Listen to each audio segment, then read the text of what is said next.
तर इथे 88,000 ऋषीमुनी म्हणजे शौनक आणि आदी ऋषीमुनी 88,000 ऋषीमुनी यज्ञ करत होते, द्रव्य यज्ञ.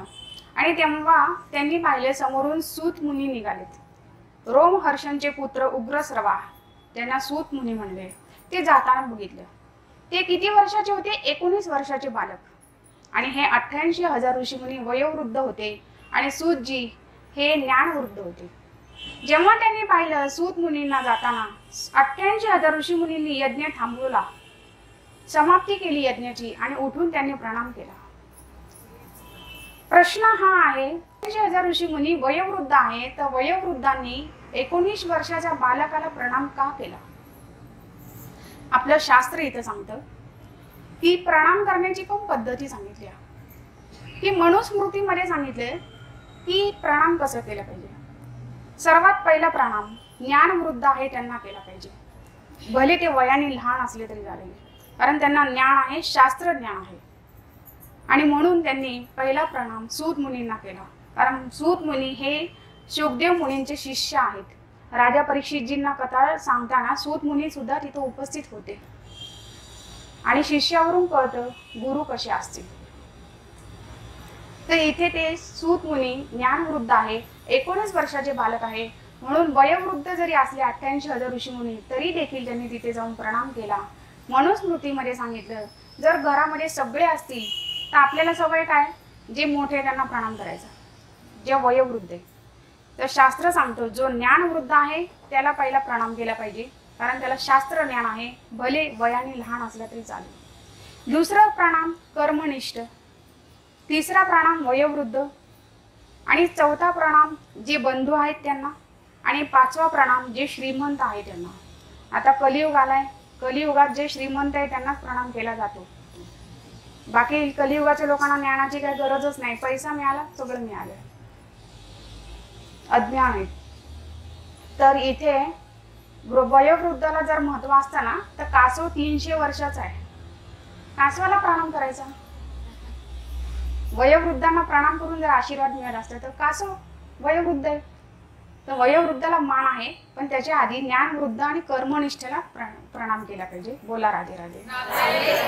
मग 88,000 ऋषी मुनींनी उठून त्यांना प्रणाम केला आणि मग ते म्हणाले, अज्ञानवांत विध्वंस कोटी सूर्य समप्रभ सुताख्या हि कथा सारम मम कर्ण रसायनम. 88,000 ऋषी मुनी म्हणतात सूत मुनींना की कोट्यावधी सूर्याच्या तेजाप्रमाणे आपल्या ठाई ज्ञान आहे आणि या कर्णाला अमृत समान वाटणारी अशी सारभूत कथा आम्हाला सांगा. कोट्यावधी सूर्य प्रमाणे, सूर्याच्या तेजाप्रमाणे त्यांच्याकडे ज्ञान आहे. मग सगळं ज्ञान नाही मागितलं, आपली कॅपॅसिटी पाहिजे ना तेवढी श्रवण करण्याची, ग्रहण करण्याची. 88,000 ऋषीमुनी किती विचारपूर्वक बोलले. या कानाला कसे की सारभूत कथा सांगा, अमृत समान वाटणारी कथा सांगा, गोड वाटणारी. आणि त्यांनी काही प्रश्न विचारले. बघा, श्रीमद भागवत समजून घ्यायचं असेल ना तर पहिले प्रश्न कळले पाहिजे. ज्याला प्रश्नच माहित नाही त्याला श्रीमद भागवत कळणार नाही. खूप जण म्हणतात आम्ही 108 वेळा ऐकली, 50 वेळा ऐकली. सांगायची काय गरज नाही किती वेळा ऐकली, तुमच्या आचरणातून कळलं पाहिजे किती वेळा कथा ऐकली. कथा एकदा ऐकली तरी चालेल, दोनदा ऐकली तरी चालेल, पण आचरणात दिसली पाहिजे किती वेळा ऐकली. असं व्हायला पाहिजे ना, कमी वेळा ऐकली आणि जास्त आचरण सुधारलं की असं वाटलं पाहिजे अरे तुम्ही एवढ्या वेळा ऐकली का कथा, तुम्ही म्हणजे खूप फरक पडला. नाही, कथा किती वेळा ऐकली हे महत्वाचं नाहीये, कथा किती आचरणात आणली हे जास्त महत्वाचं आहे. कारण बरेच जणांना सवय, मी जिथं जाते तिथं एकच बोलतात की मी 51 वेळे, माझे 108 वेळा झाले, माझं टार्गेट 108 वेळा ऐकायचं. मी विचार करते काय, बरेच जण लांब लांब जातात कथा श्रवण करायला, किती नेमिषारण्यामध्ये जातात, कुठे हरिद्वारला जातात, पण घरी येऊन तेच.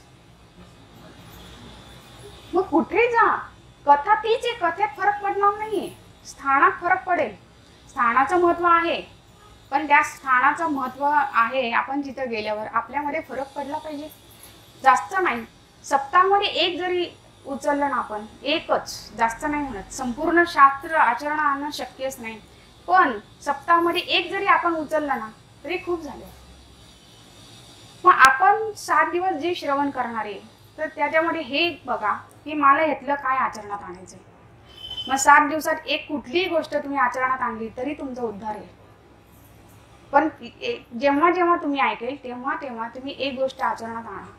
कारण शेवटी दगड असतो आणि दगडाला ठोकून ठोकून अनावश्यक वस्तू बाहेर काढल्या जातात, तेव्हा त्याची मूर्ती होते आणि त्या मूर्तीला प्रणाम केला जातो. बोला राधे राधे. त्याचप्रमाणे आपण दगड आहे, आपल्यातल्या अनावश्यक गोष्टी बाहेर काढायच्या आणि तेव्हा आपल्याला वैष्णव घडायचे, वैष्णव व्हायचे आपल्याला. कारण वरती वैष्णवांना मान आहे, अन्य कोणाला नाहीये. भागवत समजून घ्यायचं असेल तर भागवताचे प्रश्न पहिले समजून घ्या. प्रश्न कळला नाही तर भागवत समजणार नाही. या सगळ्यांनी इतके सुंदर प्रश्न विचारले. सर्वात पहिला प्रश्न त्यांनी विचारला, भक्ती ज्ञान वैराग्य द्वारा प्राप्त होणारा विवेक वृद्धिंगत कसे होईल.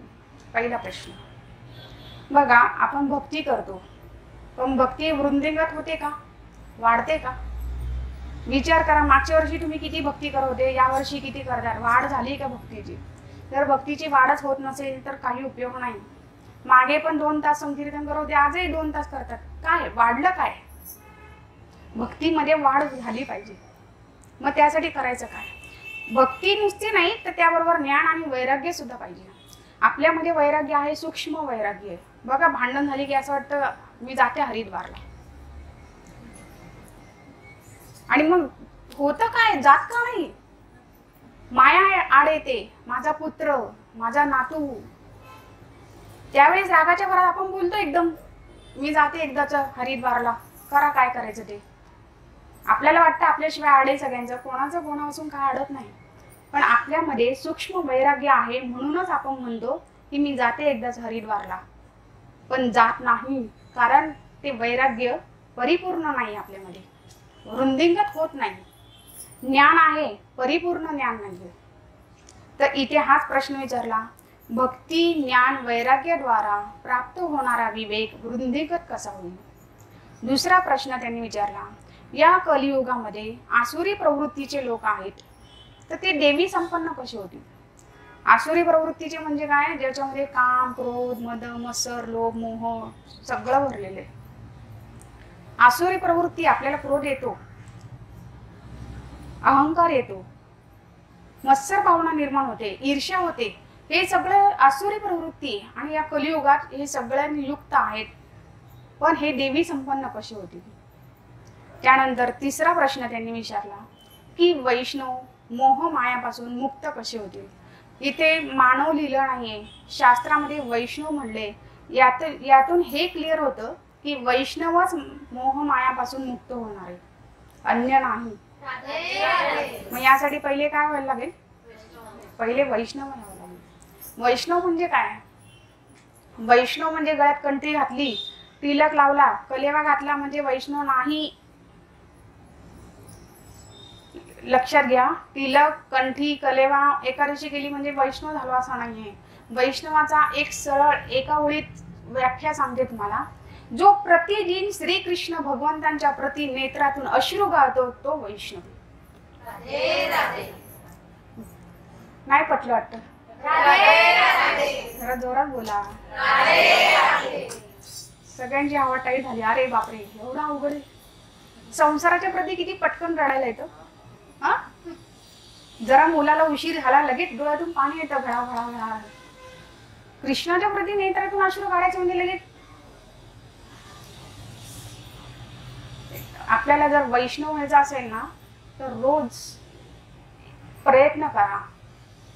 प्रयत्न करा म्हणजे काय, संकीर्तन करा, ही भावना व्यक्त करा, कृष्ण माझ्या समोर आहेत. मूर्ती रूपात नाही, साक्षात भगवंत पीतांबर धारण केलेले, वैजंती माला गळामध्ये कुंडल धारण केलेले, मोर मुकुट धारण केलेले कृष्ण माझ्या समोर आहेत. कृष्ण मंद मंद मुस्कान करतायत, बासरीची धून वाजवतायत. नेत्रासमोर आणा, आज नाही उद्या नाही, कधी ना कधीतरी नेत्रातून अश्रू आल्याशिवाय राहणार नाही. बोला राधे राधे. जो प्रतिदिन कृष्ण भगवंतांच्या प्रती अश्रू गाळतो तो वैष्णव. आपण कृष्णाला काय देणार आहे, हे फुलं तर त्यांनीच निर्माण केली आहे.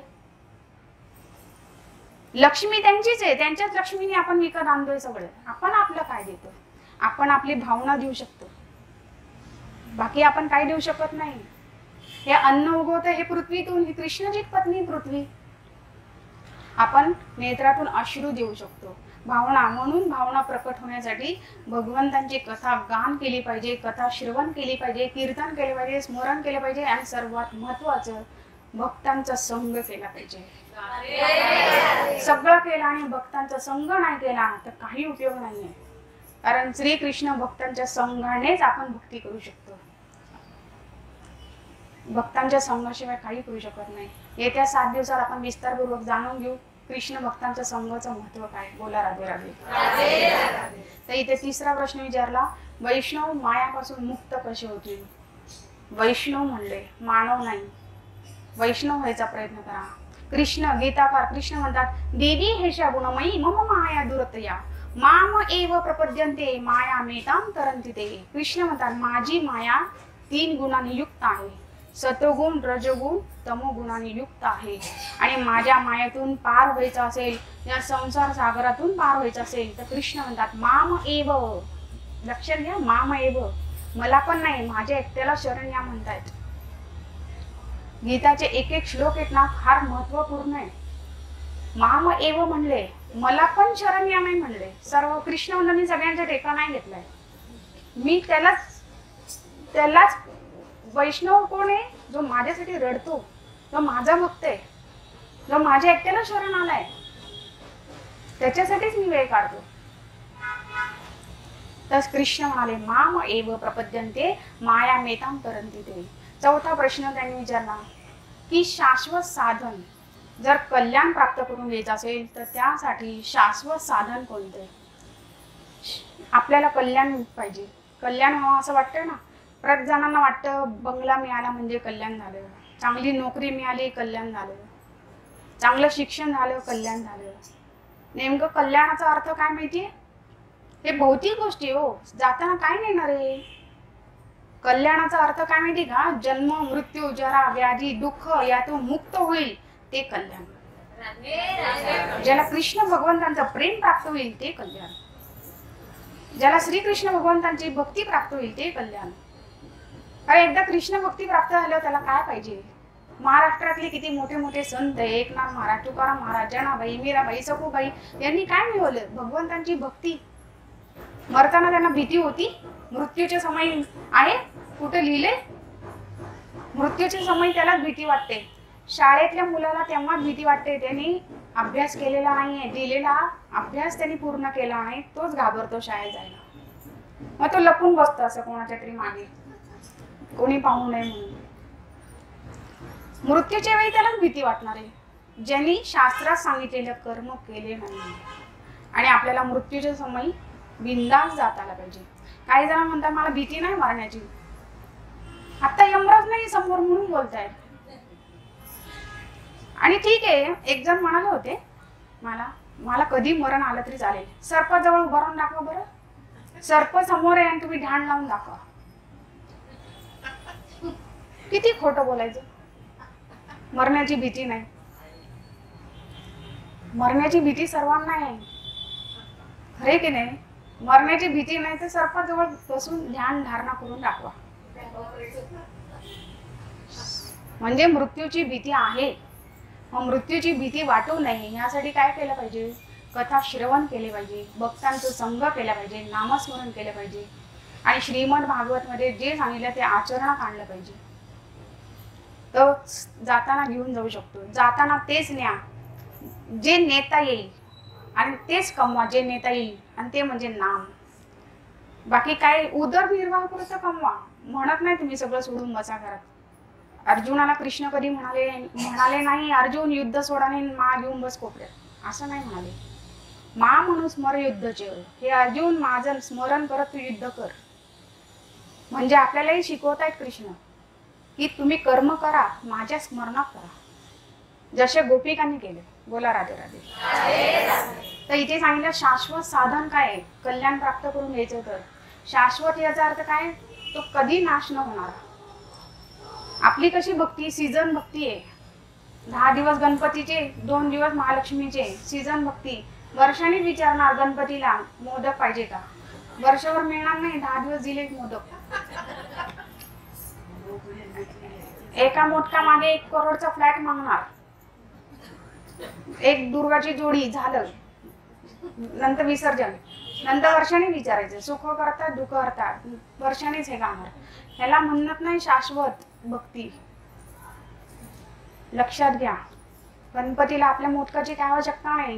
गणपतीला परवडणार पण नाही तुमच्याकडनं 21 मोदक घेऊन फ्लॅट द्यायला. गणेशजींनी श्रीमद भागवताची रचना केली आहे. व्यास मुनींनी सांगितलं आणि गणेशजींनी लिहिलंय श्रीमद भागवतम. गणेशजींनी जे सांगितलं ना, जे लिहिलंय ना, ते आचरणात आणा. त्याच्यात कुठं लिहिलं नाही मोदक द्या म्हणून, कुठंच लिहिलं नाही. आणि सगळे नद्या खराब करायला निघाले. किती खराब करताय सगळेजण. पुढच्या पिढीला ठेवता का नाही पाणी. शास्त्र विरुद्ध करणं. कुठं सांगितलं एवढा मोठा गणपती ठेवा, एवढं ठेवा, एवढं ठेवा. कुठं सांगितलं. सुपारी ठेवून करू शकता ना पूजा. सुपारीत गणपती नाही का. तुम्ही व्रत करता, शुक्रवारची कथा, गुरुवारची कथा सगळं करता, तुम्ही सुपारीच ठेवता ना. मग तेव्हा का नाही आणत एवढा मोठा गणपती, का नाही आणत त्यावेळेला. तेव्हा घरात अडचण होते. 10 दिवस गणपती बसवायचा, सुपारीचं ठेवा, करा पूजा. विसर्जनाला सोपं जाईल, प्रकृती पण खराब होणार नाही. बोला राधे राधे. इथे शाश्वत साधन विचारले कल्याण प्राप्तीचं. आणि इथं कुठं लिहिलं नाही भागवत मध्ये 10 दिवस गणपती बसवा, महालक्ष्मी बसवा, नाही तळी भंडार करा आणि कुलदेवत करा, काही लिहिलेलं नाहीये. श्रीमद भागवत मध्ये शाश्वत साधन सांगितलंय काय करायचं. आणि त्यानंतर शेवटचा प्रश्न इतका सुंदर विचारला, सगळ्यात महत्वाचा प्रश्न, कृष्ण प्राप्तीचे साधन कोणते. कधी विचार केलाय. आपला मानव देह आपल्याला प्राप्त झाला, तर या मानव देहात जर कृष्ण प्राप्ती केली नाही तर त्याने काय कमवलं. आला आणि गेला निघून. जनावर सुद्धा येतात जातात, काय कमवलं. आपल्यात आणि पशु पक्ष्यांमध्ये काय फरक राहिला. एक लक्षात घ्या, मृत्यूच्या आधी श्रीकृष्ण भक्ती प्राप्ती करा, बस. मरताना कृष्णाचा भक्त होऊन मरा.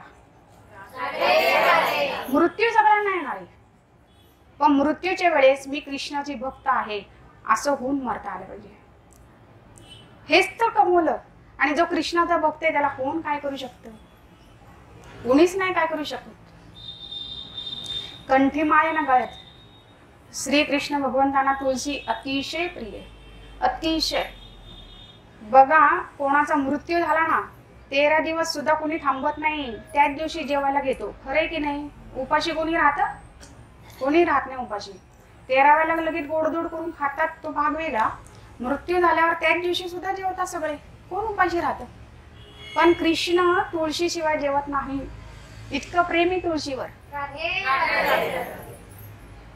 आपलं कोण एवढं प्रिय आहे का आपण जेवणार नाही त्या व्यक्तीशिवाय. घरातलं पूर्ण कुटुंब एकत्र येण्याची सुद्धा आपण वाट पाहत नाही. भूक लागली की आपण जेवण करतो. खरंय की नाही. पण कृष्ण एकमेव असे आहेत ना, तुळशी इतकी प्रिय आहे कृष्ण भगवंतांना की ती तुळस ठेवल्याशिवाय जेवण करत नाही. नैवेद्य दाखवताना तुळस महत्वाची. आणि अशी प्रिय तुळस ज्याच्या गळ्यामध्ये धारण केली ज्यांनी, तर कृष्णार्पण वस्तू, माझा देह आत्म्यासहित हे कृष्ण मी तुम्हाला अर्पण केलाय. जे काय होईल ते तुम्हीच ठरवता, तुमच्या इच्छेने होईल. पण ज्याच्या गळ्यात तुळशी माळ आहे त्याला कोण काय करू शकणार आहे. बाहेर कुत्रे फिरतात ना, नगरपालिकेचे लोक येतात बघा घ्यायला. ते बघतात कुत्र्याच्या गळ्यात पट्टा आहे, पाळलेल्या कुत्र्याला नको न्यायला. आणि ज्याच्या गळ्यात पट्टे नाही त्याला उचलून नेतात. यमराजी पण तसेच करतात. यमराजींचे दूत येतात, अरे यांच्या गळ्यात पट्टा आहे, म्हणजे यांचा मालक आहे कोणतरी. यांच्या गळ्यात तुळशीचा पट्टा आहे, ह्याचा कोणीतरी मालक आहे, याला न्यायला नाही पाहिजे. ज्याच्या गळ्यात पट्टे नाही ना, नरकात घेऊन जातात. म्हणजेच काय, कंठी माळेचं फार महत्व आहे. कृष्ण भक्ती प्राप्त करायची असेल तर पहिले स्वतःचा देह प्राणासहित कृष्ण भगवंतांना अर्पण करा, म्हणजे तुळशी धारण करा. तुळशी धारण करण्याचे भरपूर नियम आहेत, भरपूर नियम आहेत, आणि त्या नियमांचं सुद्धा पालन करा. आणि ते नियम शास्त्राच्या आधारे सांगते की कांदा लसूण चहा कॉफी तुळशीला चालत नाही. बोला राधे राधे. आणि ज्याला शास्त्र प्रमाण पाहिजे त्याने मला नंतर भेटून विचारू शकता, मी सांगेल. तर तुळशीला चहा कॉफी कांदा लसूण चालत नाही. आणि ती तुळस धारण केली एक व्यक्ती होती, तुम्हाला सांगते, जास्त लांबचं नाही, जवळचं उदाहरण आहे. कंठी धारण केली होती, कांदा लसूण खात होते. अचानक त्यांना अटॅक आला, ऍडमिट केलं. डॉक्टरांनी सांगितलं की आतमध्ये न्यायच्या आधी गळ्यातलं काढा सगळं. ठीक आहे, दागिने काढले, कंठी तशीच ठेवली. ते म्हणाले नाही नाही सगळं काढा, त्याशिवाय आम्ही आतमध्ये नेणार नाही. त्यांच्या मुलगा जो होता त्याला ते गळ्यातलं काढून ठेवावंच लागलं. आत नेलं आणि त्यांचा मृत्यू झाला. मृत्यूच्या समयी कंठी होती का गळ्यात? म्हणजे बघा ही माया किती प्रबळ आहे. गळ्यातली कंठी कशी काढायला लावे सांगू शकत नाही. यमराजी त्यावेळेला डॉक्टरांच्या रूपातच होते, कंठी काढायला लावली. म्हणजे यमराजींना हेही माहिती कोणाच्या रूपात येऊन काय कार्य करायचे. मृत्यू येणार असेल ना, त्या मुलाला रस्त्यामध्ये अपघात होतो, पण अपघात होण्यापूर्वी त्याचा मित्र त्याला बोलवतो, चल आपण फिरायला जाऊ. आणि तो मित्र त्यावेळेस यमराजीच असतात, तो बरोबर बाहेर काढतात. आपण म्हणतो अरे मित्रांबरोबर गेले 5 जण होते, त्यातला एक गेला भाऊन. त्यातला एक मित्र बरोबर यमराजी कुठून कसं बाहेर काढायला सांगता येत नाही.